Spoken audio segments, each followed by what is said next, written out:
तर्फबाट खेलाडीहरू मैदानको गोलाका रूपमा उभिदिने अनुरोध गर्दछ भनेदेखि जति पनि 36 खेलाडी छ उहाँहरू बाहिर बसिदिने अनुरोध गर्दछौँ।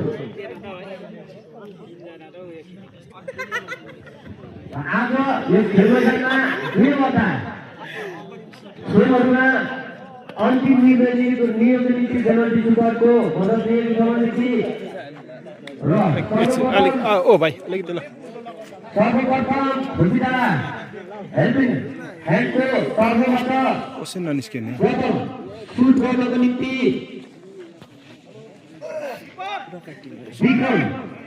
विक्रम छेत्री आफ्नो प्रथम शट हिर्काउने तयार गर्नदेखि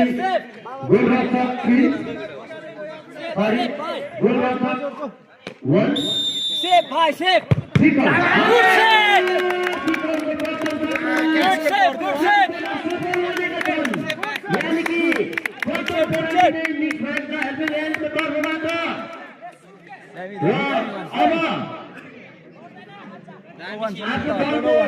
पक्षबाट दामी सेभ भाइ दामी खिर्काउने निम्ति अभिनय सुब्बा आफ्नो प्रथम पेनल्टी सुरुवात लिएर गोल्डन रक्षा गर्न खेलाडी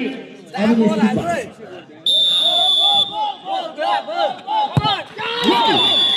यानी कि गोल्डन ड्रागनको पक्षबाट प्रथम गोल गर्न सफल बनेको छ अभिनय सुब्बा र अहिलेसम्मको एक पेनल्टीमा गोल्डन ड्रागन एक गोलले अघि छन् र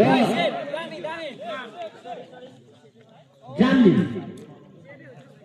हेल्पिङ ह्यान्डको तर्फबाट प्रथम सुटआउट हिर्काउनु निम्ति जान्दिन यानी कि यस दोस्रो पेनल्टी सुटआउट हिर्काउन खुर्सीडाँडाको पक्षबाट सफल बनेको छ जाम्लिङ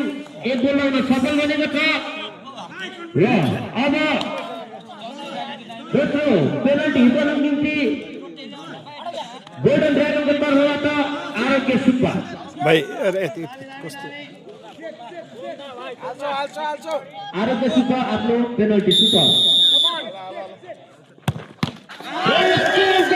सफल भएको छ यानी कि खेल बराबरी भएको छ दुई पेनल्टीमा यानी कि एक गोल बनेको छ भने एक गोल सेभ गर्न सफल बनेको छ। त्यसरी नै अब हेल्पिङ ह्यान्ड खुर्सीडाँडाको तर्फबाट जर्सी नम्बर 3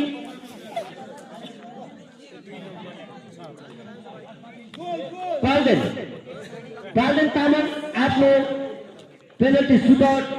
यानी कि हेल्पिङ ह्यान्डको तर्फबाट यो तेस्रो पेनल्टी सुटआउट